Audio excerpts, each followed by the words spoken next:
Hello, parents, and welcome to the start of our 2021-2022 school year. You are probably wondering how your children are seniors. We met with senior class officers and a group of seniors earlier today, and we sort of felt the same way, like, how are they seniors already? High school just flies. So I hope you're sharing in our excitement for their senior year. We're optimistic for the year. We also recognize that there are probably questions about what the year will look like. So we're glad you can join us this evening to hear our presentation and ask any questions you might have. If we haven't had the pleasure of meeting, my name is Kyle Hosier. I'm the principal at the junior senior high school. I'm starting my 4th year, and I can't wait to see how seniors embrace their year this year. So with that, I'll turn it over to one of my colleagues, Ms. Joseph. Thank you, Mr. Hosier. I'm Mary Rose Joseph, one of the assistant principals at the Edgemont Junior Senior High School. This is my 2nd year here, and I'm so excited to be working with your children this year. I primarily work with 11th and 12th graders, so I'll be working closely with the senior class this year. I also have a rising senior at home, so this feels like, oh my God, this is good for me to know too. And if you ever need me or your kid needs me, my office is located in the counseling suite, so stop by and have your kids, encourage them to meet me as well. And Ms. Johnson, I'll introduce you. Thank you, Ms. Joseph. Good evening, everyone. I'm Jennifer Johnson, and I'm starting my 9th year at Edgemont. I work primarily with grades 7 and 8, but I'm also always available for students in any grade, and I encourage them to stop by if they ever have any questions or concerns. My office is in the main office. And it's my pleasure to introduce our superintendent of schools, Dr. Victoria Newell. Hi, everyone. Great to be here with you this evening and great to be spending your child's senior year partnering with you in this great school district. Thank you, Dr. Newell. So if you can see our agenda here, we want to just remind people of the schedule that we will use this year, talk a little bit about health and safety updates. Lunch will look quite different this year, so overview that plan. Make sure you know the new quarantine procedures. Talk a little bit about shared expectations that we have, identify important people to know, and then highlight some of the student activities that you should be aware of. And then finally, have you ask any questions that you might have using the Google form. The link was shared with you earlier today. And I think we'll jump right into the schedule that we'll use this year. The schedule probably looks familiar to you. This is the 9-period day schedule that we used prior to the pandemic. We think that the 6-period schedule that we came up with last year worked really well for the pandemic. We are moving to this 9-period day schedule this year because we increased the instructional time that students have under this schedule. Looking ahead, we will probably take some of the things that we loved about the 6-period day schedule, some of the things that we like about the 9-period day schedule, marry those together and introduce a new schedule at some point. But that won't be for this year. This is the schedule that we plan on using for the entire school year. Our school day starts at 8:30 and ends at 3:02. Classes are 40 minutes in length and the passing period is 4 minutes long. The library, like before the pandemic, will be open starting at 7:30 each morning and will close at 4 p.m. From 3 to 4, as a reminder, that's when we have clubs and extra help, and then athletics start at 4 p.m. We haven't had to deal too much with the heavy traffic that we would have in a typical year. We will start to see that heavy traffic again on September 9th when school starts. So if you arrive on campus or if your senior arrives on campus after 8:10, there's a good chance that there will be traffic on the way into school. So maybe you're senior or you would like to drive a little bit earlier, get here closer to 8 to avoid that traffic. If seniors try to leave right at 3:02 or you try to pick up your senior right at the end of the school day, likewise, there will likely be traffic. So we encourage you to think about, if your schedule permits, to come a little bit later, closer to like 3:15, 3:20 when there's no traffic to worry about. With that, I'd like to turn to our health and safety updates. We feel really good about how last year went. We learned a lot. We had great precautions and procedures that were in place. And I think because of that, whenever we had to quarantine students who were close contacts of someone who tested positive, we had no cases that we're aware of where a student who had to quarantine because they were a close contact where they eventually tested positive from COVID from that exposure. It didn't happen. And I think that speaks to the precautions that we have in place. And so because we know those work, we will continue to use those this year. Those precautions include making sure that students and faculty, everyone on campus, is masked while indoors. Students and faculty do not need to wear masks outdoors, although they of course can if they feel more comfortable wearing masks outdoors. We will try to maintain 3 feet of distance between students and classrooms when classrooms permit. There are some classrooms that are a little bit smaller that make it a challenge to have 3 feet of separation, but there are other classrooms for sure where we are able to do that. At lunch, we will make sure that students are 6 feet apart. We'll talk a little bit more about lunch in a moment, but we're increasing the number of places where students can eat to ensure that students can be 6 feet apart. We will continue our daily cleaning and disinfecting after school of all indoor spaces. And again, that's on a daily basis. We are finalizing details related to our Gateway COVID testing program that would allow us to test all students and faculty who agree before the start of the school year. Last year, we had random COVID testing that took place. We will continue to do that throughout the fall. And finally, we know that we have a beautiful campus. We have a great outdoor space for students to use, for us to hold classes, for us to have lunch. So we will make sure that we continue to utilize that beautiful space that we have outdoors. I mentioned that lunch will look quite different this year. Our cafeteria will be open and we'll serve breakfast in the morning from 8 to 9 a.m. We will have a robust menu for students to choose from. That menu will be fairly similar to what the menu would look like prior to the pandemic. We may have slightly fewer options, but we will have hot options, cold options, and it will be similar to pre-pandemic times. We're going to start with a slightly modified menu so that students don't have to wait too long in line. And then once we see that the lines aren't too long, we can add more options, and the menu will be available on our school website so you know what is being offered. Like in previous years, students can use cash, or if you load money onto their pay for it account, they can use their student IDs, and we will send out a reminder of how you can make sure that there's money on your child's pay for it account in the coming week. Seniors can bring lunch, they can buy lunch, they can leave campus and go get lunch, but we're not allowing deliveries, and that's true for all grades. We want to limit who's on campus when we have deliveries and there's different people coming on campus on a daily basis. That just is another precaution, another risk that we don't need to take. So we're going to take the precaution of saying no deliveries for lunch. And then finally, in terms of spaces where students can eat. So again, seniors can go off campus if they'd like to. That's true for both juniors and seniors. But if they eat on campus, we have the cafeteria. This year, we also have the back portion of the cafeteria. We have the San Marco gym. And of course, as I mentioned, we have a tremendous outdoor space for students to use. We purchased more benches, more picnic tables, and we have white chairs outside that you can place on X's that designate when they are 6 feet apart from each other. So we have a lot of outdoor spaces for students, for seniors to choose from. Another important topic for you to be aware of is how we're going to approach quarantined individuals this year. And I think there's two different buckets to think about: those who are vaccinated and those who are unvaccinated. So if a vaccinated individual is exposed to someone who tests positive for COVID, that vaccinated individual does not need to quarantine if they have no symptoms. So vaccinated person exposed to someone who tests positive, but if they have no symptoms, that vaccinated person does not need to quarantine. That person should take a COVID test 3 to 5 days from the date of exposure to ensure that they are negative, but they do not need to stay home or quarantine just because of the exposure.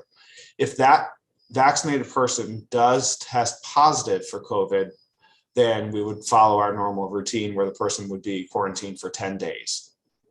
For unvaccinated individuals, if they are within 3 feet of someone who tests positive, whether they have a mask on or not, for 15 minutes or longer over a 24-hour period, the unvaccinated individual would have to quarantine, again, for 10 days. If an unvaccinated person is within 6 feet of someone who tests positive and they don't have a mask on, then that unvaccinated person would have to quarantine, again, if it's for 15 minutes or longer over a 24-hour period. So where might we see a case where someone is unmasked within 6 feet?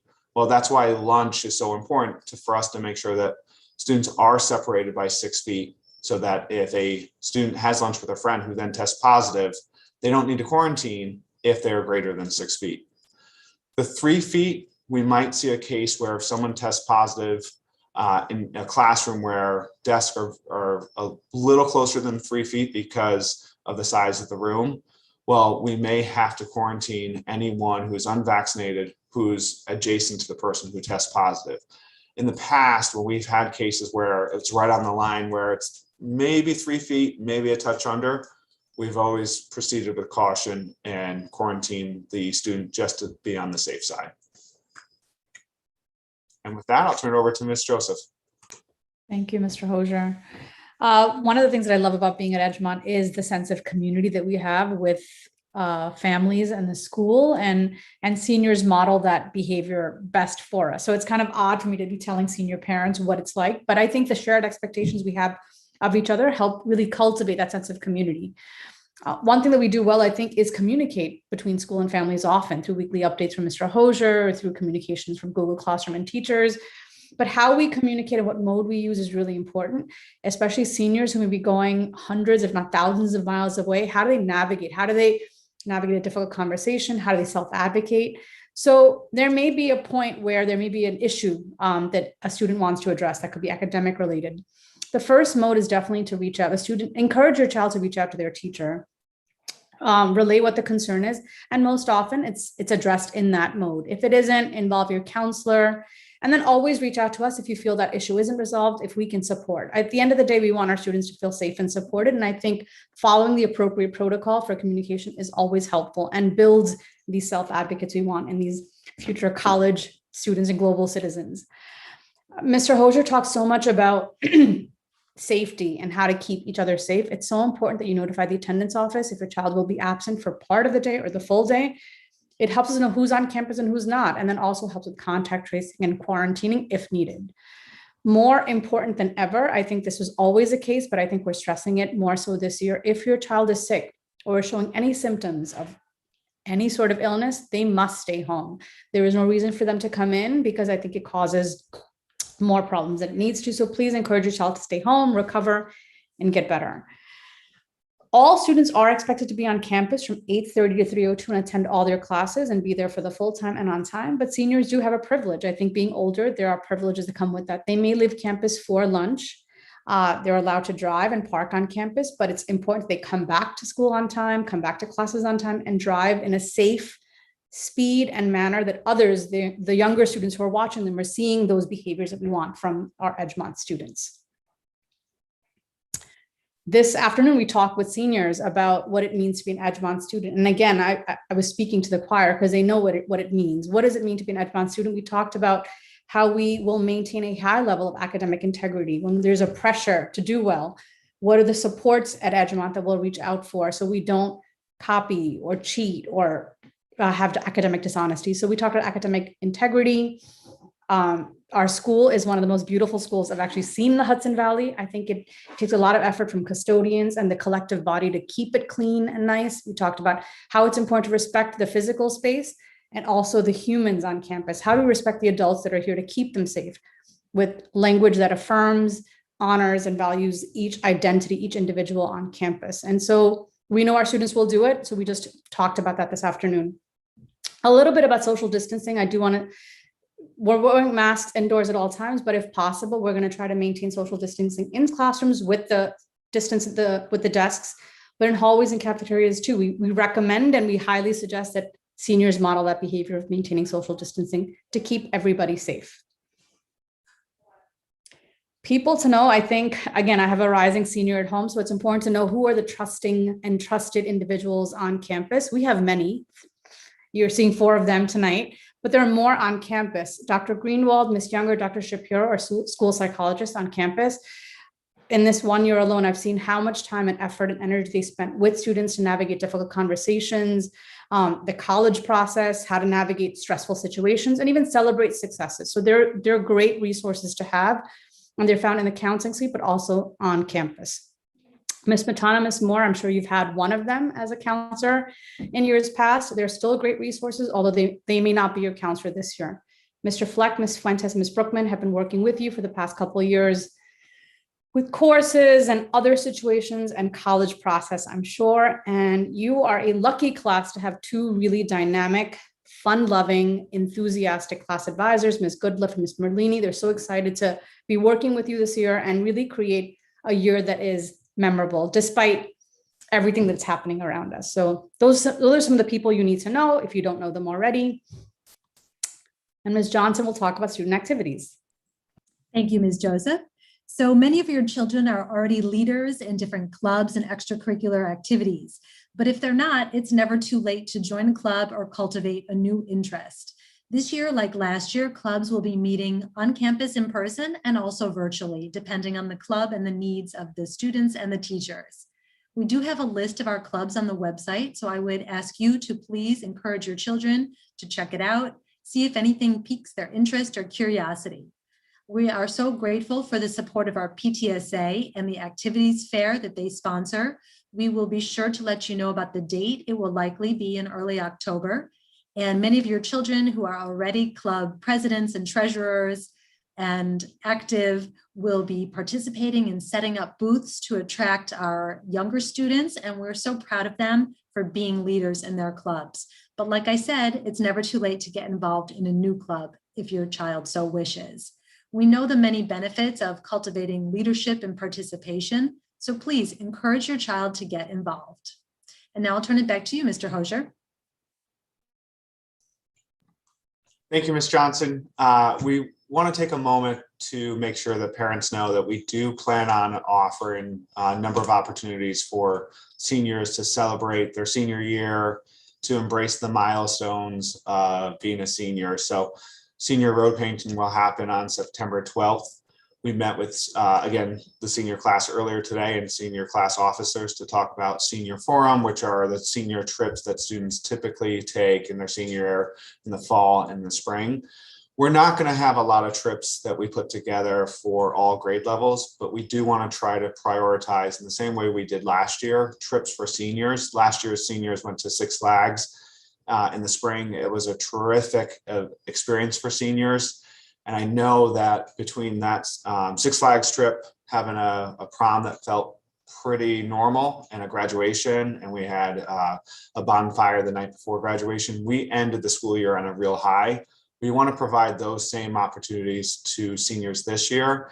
And again, we learned a lot of how to make this work last year. So we're confident that we will be able to make this work this year. And part of that is going to be to partner with seniors and senior class officers to come up with plans and events that seniors are really excited about. So we've already started those conversations and look forward to continue those when school starts on September 9th. With that, I'd like to open it up for questions. Again, the email that I sent out as a reminder for tonight's meeting, in that Google Doc, you will see a link to a Google form where you can submit questions. Please ask any questions that you may have. We know that I think some questions have already been submitted, so I'll stop sharing my screen. And Ms. Johnson, if you don't mind reading questions whenever you're ready. Just, questions, if they're repeated, we won't ask repeat questions, and we may paraphrase the questions a little bit. The first question is about graduation. It's not yet on the calendar. Do we have a date in mind? We haven't finalized a date, but tentatively we're looking at Thursday, June 23rd. We will finalize that date in the next 2 weeks. The next question is about senior parking. If my child only has her temporary license, can she still get a parking pass? Ms. Joseph, would you like to take that question? Sure. Yes, your child may still get a parking pass despite having a temporary license, but in order to get a parking spot, they must have attended the hang up and drive presentations we had back in April, or submitted an alternative assignment. If your child did not do either of those, please have them reach out to me and I can give them more information on it. But a parking pass is available for all seniors.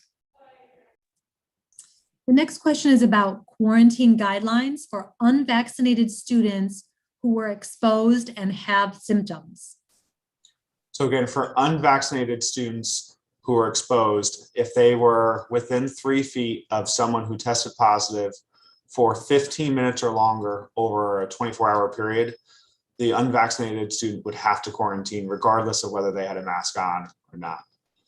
If a unvaccinated student is within 6 feet of someone who tests positive without a mask on for 15 minutes or longer, the student who is unvaccinated would also have to quarantine for 10 days. The next question is about lunch in the cafeteria. Will students have to pre-order lunch like they did last year? And will all the meals be pre-packaged and pre-wrapped? No, students will not pre-order meals. We did talk about the possibility of doing that, hoping that maybe it would expedite the line, but eventually decided that might slow things down if you have some students who have pre-ordered and have prepaid and other students haven't. So like in a pre-pandemic year, you don't need to pre-order.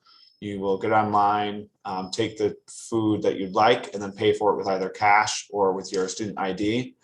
And we will have hot options as well as cold options for students, so it's not pre-packaged in the same way that it was last year. The next question is about band and chorus. Will there be band and chorus again this year? And if so, will those classes be held outdoors? We will have band and chorus. And again, this is one of those areas where we learned so much last year. So we're going to utilize what we learned last year. Chorus will likely be held inside. Students will be masked when they sing and will be 6 feet apart. Band will likely be outside. If you came to campus at any point last year, you may have heard our students playing outside. It's actually a lot of fun to hear them outside and to see them outside.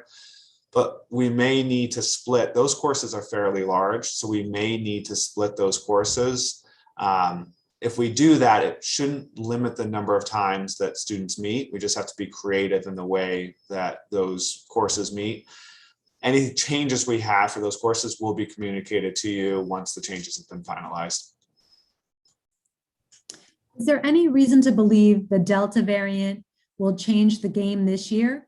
And also, is the definition of vaccinated versus unvaccinated determined by the honor code? So will the Delta variant change things this year? I think in some ways it already has. I remember at graduation last year thinking for the first time, wow, we may not need to wear a mask when we come back in September.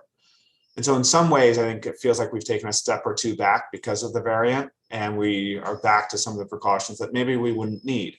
So I do think it's going to impact our year, but because we're using the layered approach with all of these precautions, we think we can, again, using what we learned last year, have a really great learning opportunity for students this year, make sure that seniors stay safe and can go on some of these trips that they want to.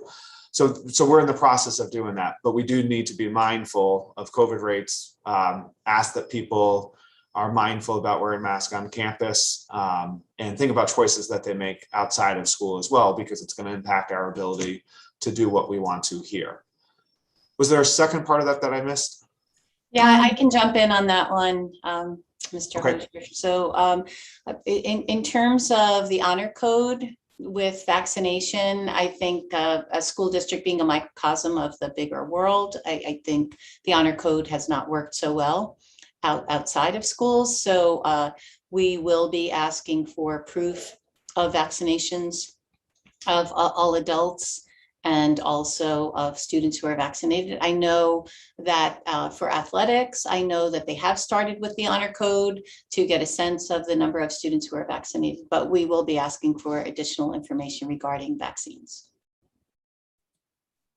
The next question asks, do we have numbers or percentages of teachers, students, and staff that are fully vaccinated? So last year, prior to the summer, and the last percentage that I saw, we had over 85% of faculty and staff who were vaccinated. I very much believe that that number has increased since we collected that information. And I can tell you that last year, when we collected information from seniors, there were only a few who weren't vaccinated. And I think that is probably the case. But again, we're going to collect more information. But I think we're fortunate that many of members of our school community are vaccinated. Now we have quite a few questions about what happens if a student has to quarantine. Is there a remote option? How do they keep up with their classwork? If we have a documented case from the Department of Health or a physician that requires a student to quarantine, we will have a plan in place because that student would have to miss 10 days. Quarantine is still 10 days. I can't yet tell you with detail what that plan will be, but we will communicate that in the very near future. But I want to assure you that for students who have to quarantine, support will be provided. For students who are home, who are not quarantined, who are sick, there isn't a remote option for them. It's limited to those who are quarantined with a documented quarantine from a Department of Health official or from a physician. The next question is about back to school night. When is it and will it be on campus? We are again finalizing details, including the date for back to school night. We think we'll hold it in September. That date will probably be shared with you before the weekend or in the next communication that goes out. Whenever we have a date like that we need to pick, there are a lot of different conflicts that we need to consider. So we're still in the process of looking at those conflicts, but we'll share that in the very near future. Considering New York State has not mandated the vaccine, how are we able to ask students whether they've been vaccinated? Dr. Nemo, would you like to take that? Sure. Well, we're able to ask them if they're vaccinated because of our responsibility to report close contacts and quarantining, but we're not able to mandate vaccinations because the only vaccinations that are mandated are those mandated by state law, and that is not the case for COVID vaccines. But as Kyle mentioned, we do have to indicate the vaccination status regarding quarantines. That was our last question. If I skipped your question, it's because I believe somebody else asked it and we answered it. If that's not the case or you'd like to further clarification, please, we have the document open. Please type a question and I'll be happy to read it. We'll wait a moment to see. I'm sure questions will still come through. Yep, we just got one more, and it's about the weekly emails that teachers sent out last year. Will that continue from teachers about classwork? Well, we actually have a faculty meeting tomorrow, and we want to make sure that there's frequent communication between families and teachers. So we will stress the importance of that communication. One way teachers may decide to communicate is through that weekly update. We're not going to require it. I think I heard mixed responses from parents. Some felt like it was really helpful. Others felt like it was too much information. They didn't need to know as much. But I do know that some teachers will likely continue. I can share that my weekly updates that I send, I think for me, they're helpful to send out to make sure that the community has information that you need to know. And it's a way to make sure that I catch all of the things that are going on campus. So I share that with faculty. I think in the end, it really streamlines communication. It's not mandated for teachers to do weekly updates, but I'm sure some will continue to share those. And there are no further questions.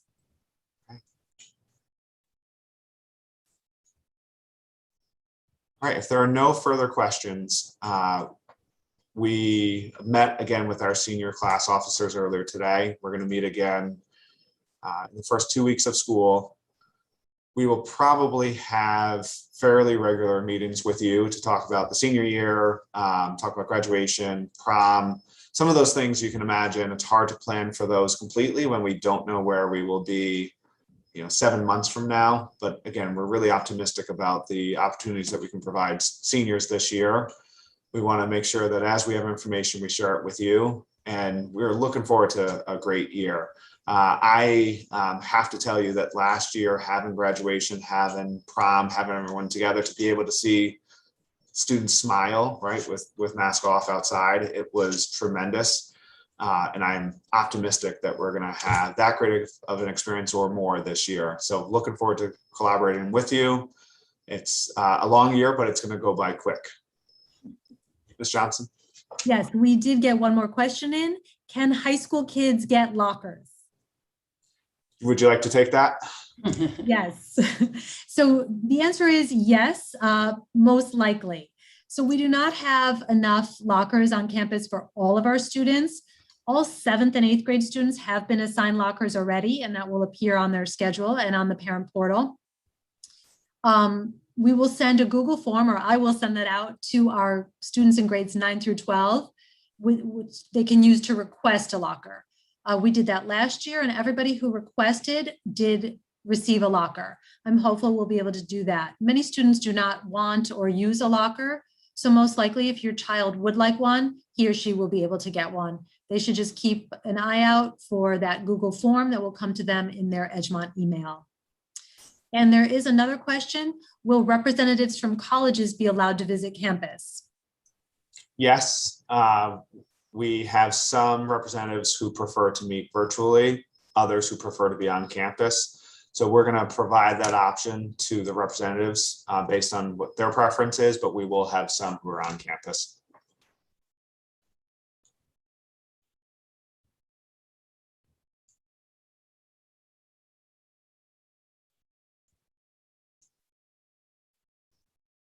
Okay, if that's the last question, if you think of a question, please feel free to email myself or one of my colleagues.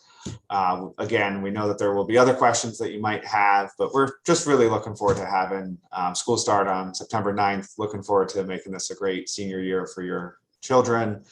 And it's going to be fantastic to have all students finally back on campus. It's been way too long. So thank you for taking the time to be a part of the discussion, and have a fantastic night. Thank you, everyone.